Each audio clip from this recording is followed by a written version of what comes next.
ఇండియాలో Google wallet launch ఇకపై ఇలా చేయొచ్చు. అలాగే నాన్ పేమెంట్ సేవల కోసం భారతదేశంలో గూగుల్ వ్యాలెట్ని లాంచ్ చేసింది. ఈ ప్రైవేట్ డిజిటల్ వ్యాలెట్లో వినియోగదారులు తమ క్రెడిట్, డెబిట్ కార్డులు, లాయాలిటీ కార్డులు, గిఫ్ట్ కార్డులు, టికెట్లు, పాస్లు, ఐడీలను సురక్షితంగా స్టోర్ చేసుకోవచ్చు. గూగుల్ పే వల్ల కాకుండా గూగుల్ వ్యాలెట్లో చెల్లింపులు ఉండవు. గూగుల్ వ్యాలెట్ ఇప్పుడు గూగుల్ ప్లే స్టోర్లో డౌన్లోడ్ చేసుకోవడానికి అందుబాటులో ఉంచింది. ఇది గూగుల్ పే యాప్ కంటే భిన్నమైన సేవలు అందించబోతోంది.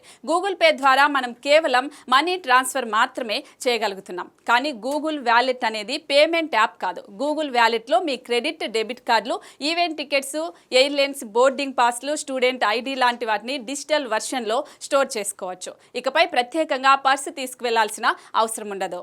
ఇదిలా ఉంటే గూగుల్ వ్యాలెట్ ఇప్పటికే చాలా దేశాల్లో అందుబాటులో ఉంది. భారత్లోనూ దీనిని లాంచ్ చేస్తారని కొన్నాళ్లుగా వార్తలు చక్కర్లు కొట్టాయి. కొంతమంది ఆండ్రాయిడ్ యూజర్లు అయితే థర్డ్ పార్టీ యాప్ల ద్వారా గూగుల్ వ్యాలెట్ సేవలను వినియోగిస్తున్నారు. అయితే దీనిని ఇప్పుడు గూగుల్ అధికారికంగా బుధవారం ఇండియాలో లాంచ్ చేసింది. ఇది ఆండ్రాయిడ్ యూజర్లకు ఎంతో ఉపయోగకరంగా ఉంటుంది.